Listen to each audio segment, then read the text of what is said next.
के बाद आपका स्वागत है। तो चर्चा हम आज इस बात को लेकर कर रहे हैं कि जिस तरीके से आंगनवाड़ी वर्कर्स ने इस कोरोना काल में कोरोना के बढ़ते खतरे के बीच, ओमिक्रॉन के मामलों में बढ़ती संख्या के बीच ये जो बड़ा फैसला लिया जेल भरो आंदोलन का, और किस तरीके से इसमें भीड़ उमड़ी, क्या ये कोरोना को न्योता देने जैसी नहीं है और क्या ये जान को और ज्यादा जोखिम डालने जैसी नहीं है, इसी को लेकर आज हम चर्चा कर रहे हैं।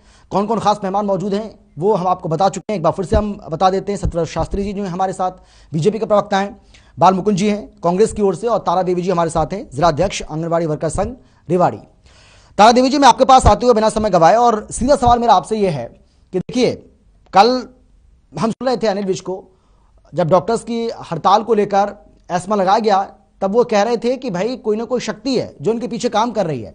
क्या आपके पीछे भी कोई शक्ति है क्या, अदृश्य शक्ति, जिसके बारे में बार बार सत्यव्रत जी जिक्र कर रहे हैं, जो परजीवी आपको बता रहे हैं, आंदोलन जीवी आपको बता रहे हैं, और वो शक्ति इस आंदोलन को आपको आगे बढ़वाने के लिए मजबूर कर रही है?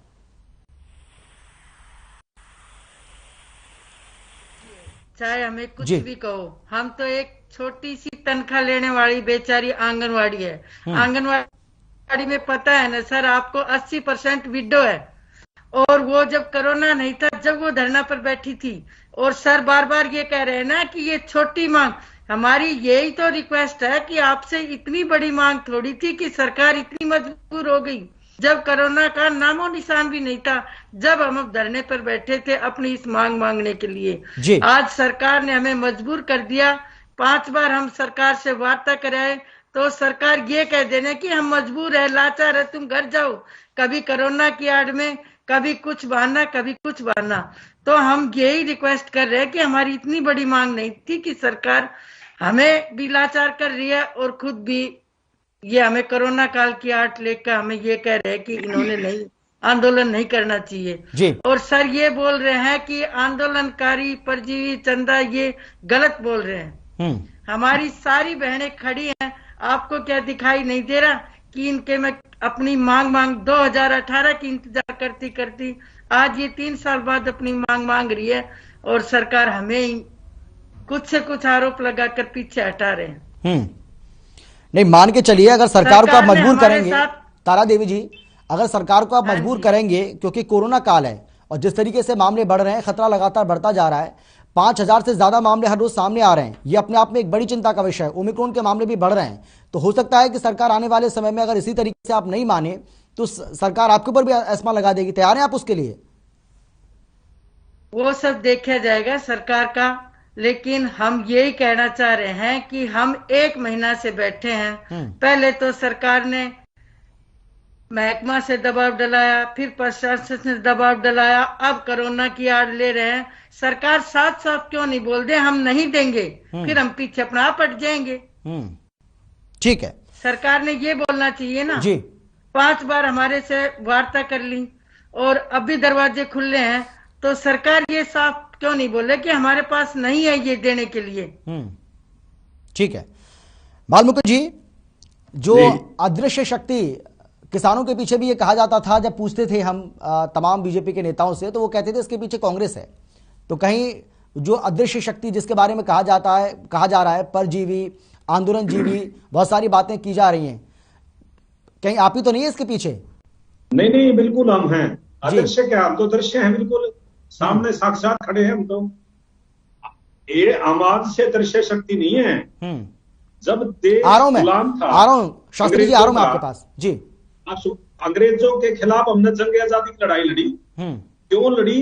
कि वो आम जनता की, गरीब लोगों की लड़ाई थी, अन्याय के खिलाफ लड़ाई थी। आज भी जब सरकार अन्याय करेगी, चाहे वो आंगनबाड़ी वर्कर हो, चाहे वो किसान हो, चाहे कोई मजदूर हो, दबा कुचला वर्ग हो, दलित हो, शोषित हो, वंचित हो, हम तो सबके साथ खड़े हैं। कांग्रेस कोई अदृश्य नहीं है। देखिए, अगर 1885 में हमारी स्थापना से लेकर आज तक जंग आजादी की लड़ाई में भी और देश के शासन व्यवस्था में भी दिखाई कांग्रेस दी है। ये लोग तो अब मंदिर का नाम लेके सत्ता में आए हैं, धर्म के नाम पर राजनीति करते हैं लोग। हम ऐसे नहीं है। ये भगवान राम का नाम जो है वो आस्था पूजा का विषय है, चाहे भोजन हो, खाना पीना हो, या पूजा पद्धति हो, या अपने परिवार के लोग हो, ये सारा एक अपना विषय, एक ऐसा विषय था जिसको सार्वजनिक तौर पर नहीं प्रस्तुत किया जाता था। तो 2 सीट थी इन लोगों की। भगवान राम का नाम, अंग्रेजों के टाइम में जब हम जंग आजादी की लड़ाई लड़ रहे थे, कहाँ थे आरएसएस के लोग, कहाँ थे ये जो आज परजीवी बुद्धिजीवी लोग बने बैठे, कुछ नहीं है। ये तो बाई चांस राजनीति में है और तो मंदिर का मुद्दा बना करके आज सत्ता में बैठे हैं। बाई चांस सर एक बार होता है, बाई चांस 2 बार नहीं होता है सर। और जब दोबारा सत्ता में आए तो पहली बार से और ज्यादा अच्छे तरीके से आए। तो बाई चांस एक बार होता है, बार बार नहीं होता है। मैं बताता हूँ, नहीं बार बार सर अमित जी मेरी बात सुनिए, बार बार ये होता है जब 1947 से 1977 तक 30 साल हम लगातार आए और 60 साल हमने इस देश पर राज किया, कांग्रेस ने शासन दिया, वो बार बार होता है। ये 2 बार बाई चांस हो सकता है सर, मैं कहता हूँ 2 या 3 बार भी बाई चांस हो जाएगा। जब अभी जो धर्म के नाम पर भड़काया जा रहा है ना, लोगों को मानसिक रूप से गुलाम बनाया जा रहा है। अब वो रोजगार भी मांगेंगे और वो अपना कारोबार भी मांगेंगे, अपने बच्चों के लिए सुख सुविधाएं भी मांगेंगे, शिक्षा का भी मांगेंगे, स्वास्थ्य का भी मांगेंगे। ये जितने लोग रोड पे निकल रहे हैं, इन लोगों को अब भाजपा की वास्तविकता पता लग रही है कि किस तरीके से छल कपट। आप ये बताइए, हिंदू मुसलमान को लड़ा रहे हैं, भाई को लड़ा रहे हैं, पति को पत्नी से लड़ा रहे हैं, पड़ोसी को दूसरे पड़ोसी लड़ा रहे हैं, ऊंचे को नीचे से लड़ा रहे हैं। ये बालमुकुंद जी मुझे ऐसा लग रहा है, बालमुकुंद जी मुझे ऐसा लग रहा है कि आप ट्रैक से भटक रहे हैं। आप डिबेट को डिरेल कर रहे हैं, लग रहा है। वो कोई राजनीतिक लोग नहीं है, ये कोई इस तरीके के लोग नहीं है जो शासन व्यवस्था को आगे फले फूले इनके साथ में। ये तो तानाशाह लोग हैं, धर्म के नाम पर भड़का देते हैं लोगों को, और कुछ भी काम नहीं इनका। कोई रोड मैप थोड़ा इनका। आप बताइए, प्रदेश के मुख्यमंत्री 7 साल से प्रदेश के मुख्यमंत्री है मनोहर लाल जी, क्या रोड मैप इनका? लेकिन जो आंगनबाड़ी वर्कर्स के लिए जो मुख्यमंत्री ने घोषणा की है, वो पता है आपको, वो संज्ञान में है आपके? अभी की थी नए साल के मौके पर, याद है आपको? उसमें क्या लागू? तो अगर सरकार को आप पूरी तरह से खारिज कर दें कि सरकार इनके लिए कुछ कर ही नहीं रही है, तो वो भी तो गलत है ना सर? बालमुकुंद जी, वो भी तो गलत है ना? 2 चीजें हैं अमित जी, 2 चीजें इसमें। मैं आप कहो तो मैं गिना दूं, मैं लेके बैठा हूं कि क्या क्या सरकार ने ऐलान किया है अभी 2-4 दिन पहले ही। आप कहेंगे तो मैं गिना दूंगा। ऐलान से क्या होगा जी? घर चलेगी तारा देवी। ऐलान अगर किया तो तारा देवी जी घर चलेगी क्या? तो सर सारी मांगे पूरी करने की जो बात की जाती है सर, सभी मांगों पर कुछ मांगे ऐसी भी होती हैं जिन पर विचार विमर्श की जरूरत होती है, उसमें समय लगता है। एक बात सुन लीजिए, आप मीडिया में जुड़े इतने सालों से जी, जो पक्ष होता है ना, उस पक्ष को बिठा करके आंदोलन हो या कोई मांग हो, उस पक्ष को बिठाना पड़ता है। ये क्लरिकल स्टाफ लोग, आईएएस लोग पता नहीं क्या नियम कायदे कानून बना देते हैं और फिर थोप देते हैं। वो पक्ष तारा देवी पक्ष है वहां पर।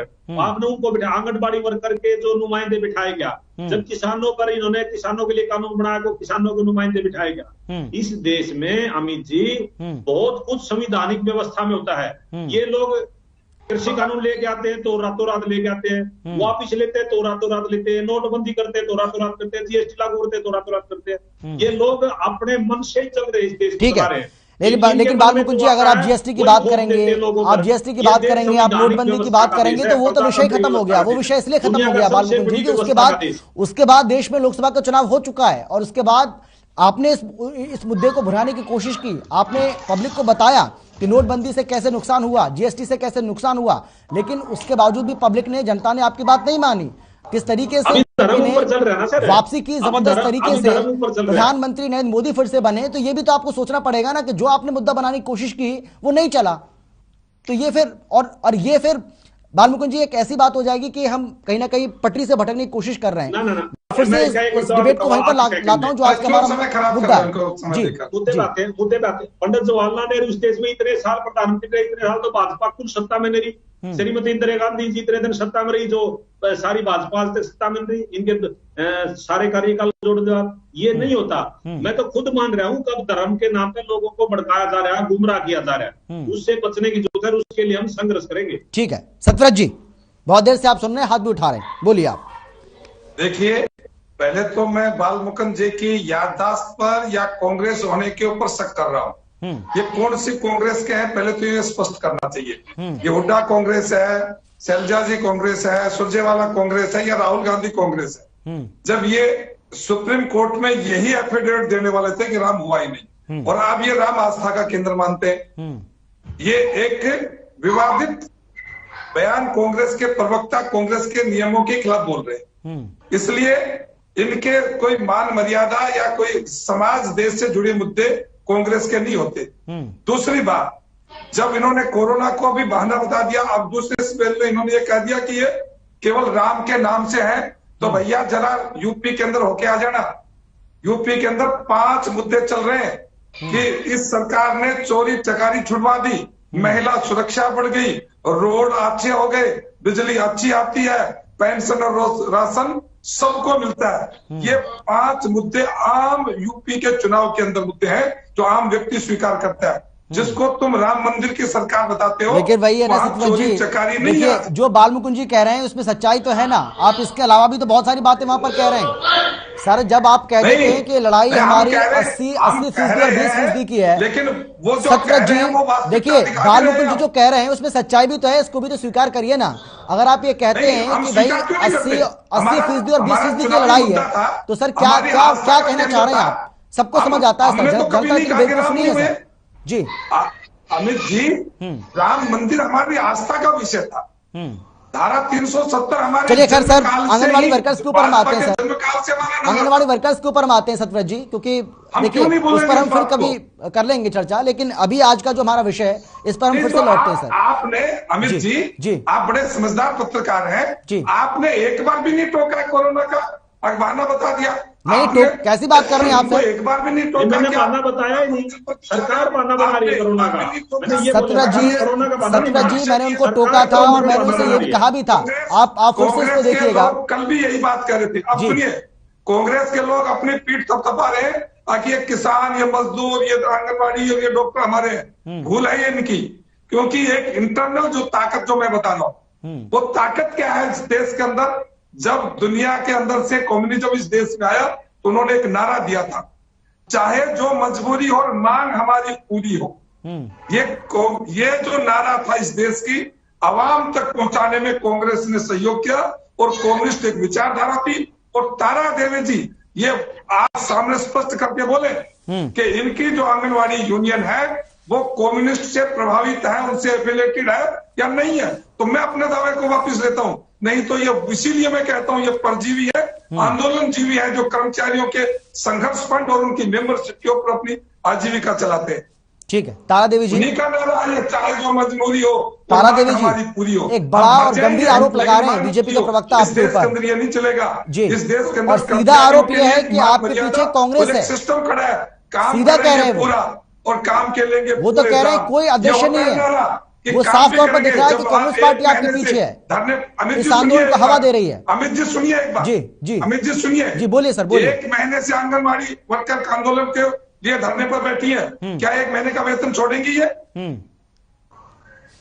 कर्मचारी का हक है कि पहला हक है कि मुझे जो मानदेय मिलता है और जो मैंने अपने स्वयं से स्वीकार किया काम, उसको मैं पहले प्राथमिकता पर दूं।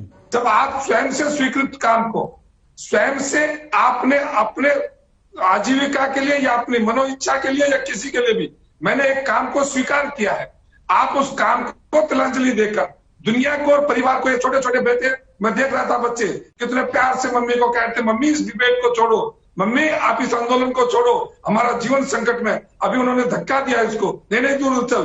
तारा देवी जी मैं हाथ जोड़कर प्रार्थना करता हूं, मैं भी आपके जिले से ही आता हूं, आप रहम करो, कृपा करो, इन छोटे छोटे बच्चों पर, परिवार पर आप पर बहुत बड़ी जिम्मेवारी है। इसलिए इस आंदोलन को तुरंत प्रभाव से स्थगित करके, और जो भावनाओं के साथ जिन जिन मांगों की सरकार ने आपके साथ सहमति दी है, मैं आपका वकील बनकर वहां लड़ूंगा और सरकार से वो चीजें पूरी करवाएंगे।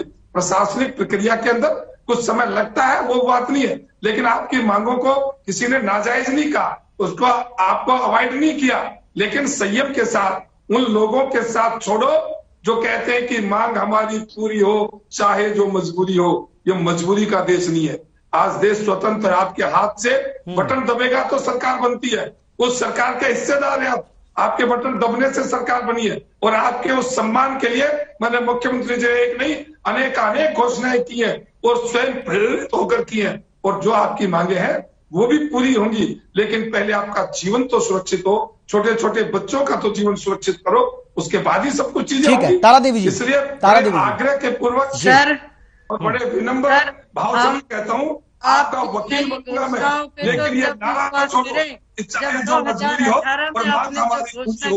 इस नीति को, इस अवधारणा को सतवेद जी आपकी बात का जवाब दे रही है। सतवेद जी आपकी बात का जवाब दे रही है। अपने कर्तव्य के प्रति, अपने परिवार के प्रति, अपने बच्चों के प्रति अपनी पूरी निष्ठा रखकर आप काम करेंगे।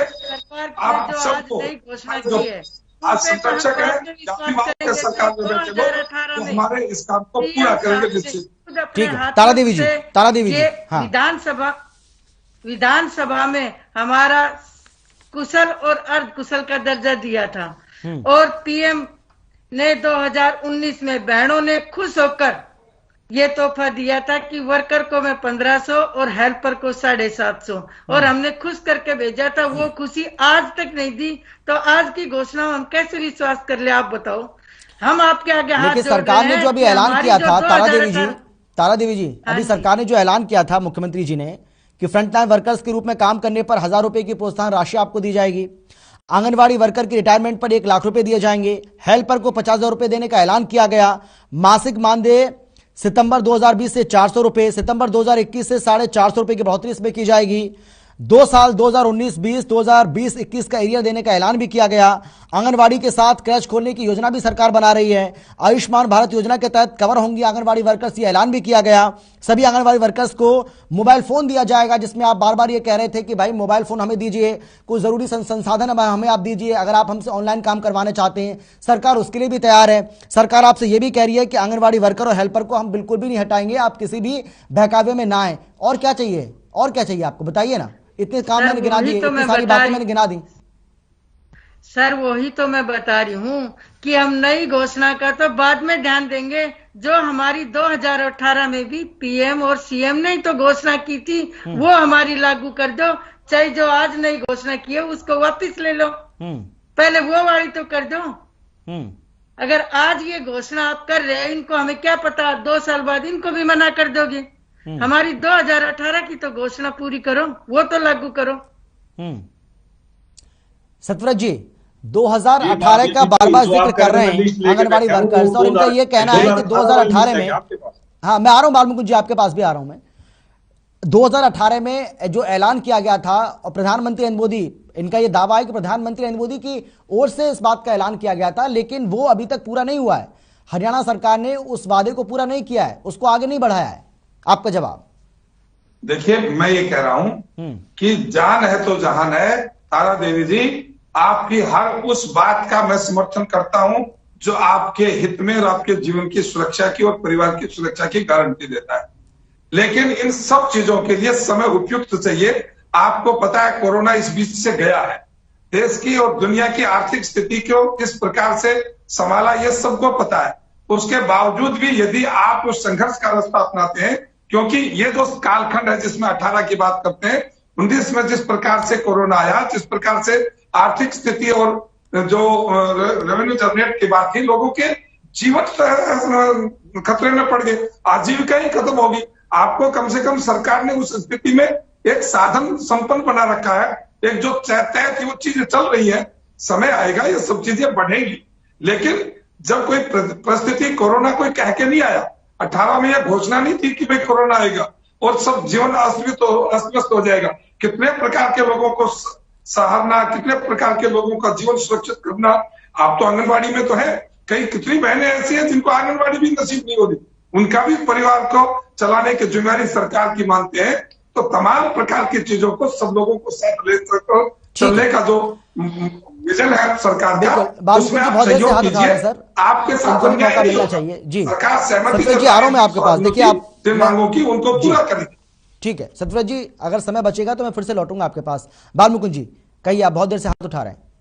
मैं ये कहना चाहता था, जो तारा देवी जी ने बीच में कुछ मेरी बातें रख दी, जो 2018 में प्रधानमंत्री जी के नाम पर, मुख्यमंत्री जी के नाम पर जो तारा देवी जी क्लेम कर रही है, मेरे पास पूरा चार्ट नहीं है मांगों का, लेकिन ये 2018 से जब मांगे इनकी घोषणा हुई थी, उसके बाद वो मांगे बहस किस कर रहे आगे बालमकन जी बहस किस नाम के कर रहे, जब आपको मांग का नहीं पता, सरकार के द्वारा घोषणा का नहीं पता, आपको दोनों चीजों का नहीं पता, नहीं तो आपको आंगनबाड़ी वर्कर्स की मांग का पता और नहीं आपको सरकार की घोषणाओं का पता, घोषणा पत्र तो डिबेट पर किस लिए बैठे आप? हम जो है किसानों के लिए आय दोगुनी करेंगे, केवल गाल बजाने के लिए बैठे हैं या चेहरे को दिखाने के लिए बैठे हैं? जी कुछ सवाल कर रहे हैं, उसका जवाब दे कम से कम इतना तो ध्यान करो कि आंगनबाड़ी की मांगे क्या है।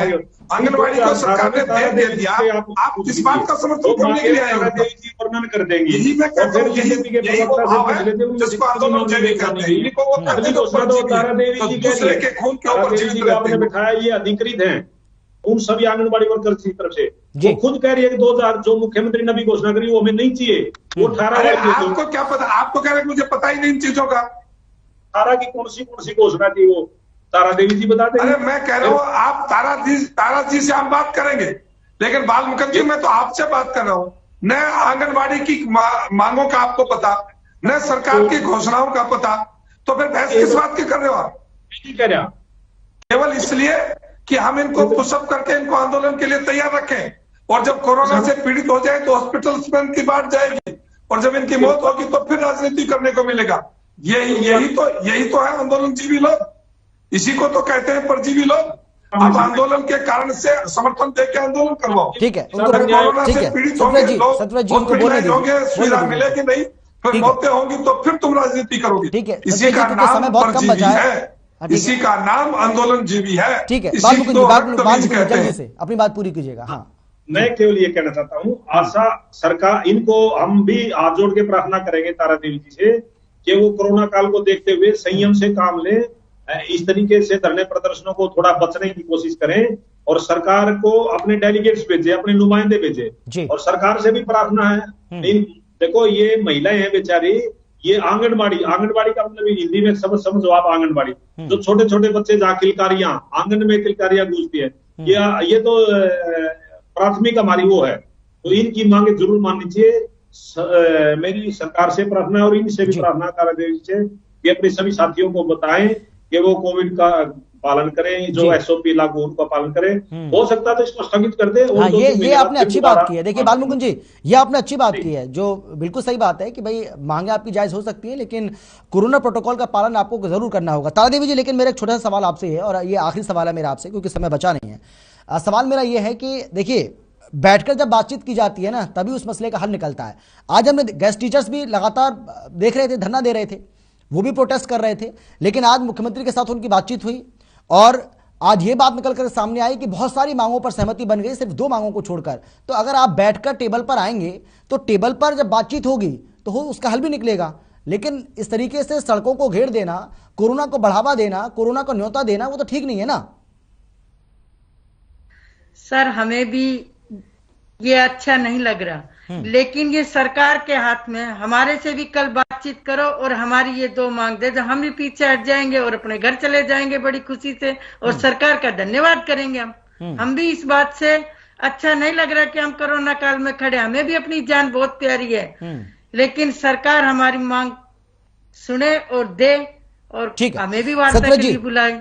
आखिरी कमेंट आपका, सरकार तैयार है इनकी मांगों को मानने के लिए और इस आंदोलन को खत्म करवाने के लिए? ये तो स्वयं स्वीकार कर रहे हैं कि सरकार हमारी सब बातों पर सहमत है, और उसके बावजूद छोटी छोटी मांगे हैं।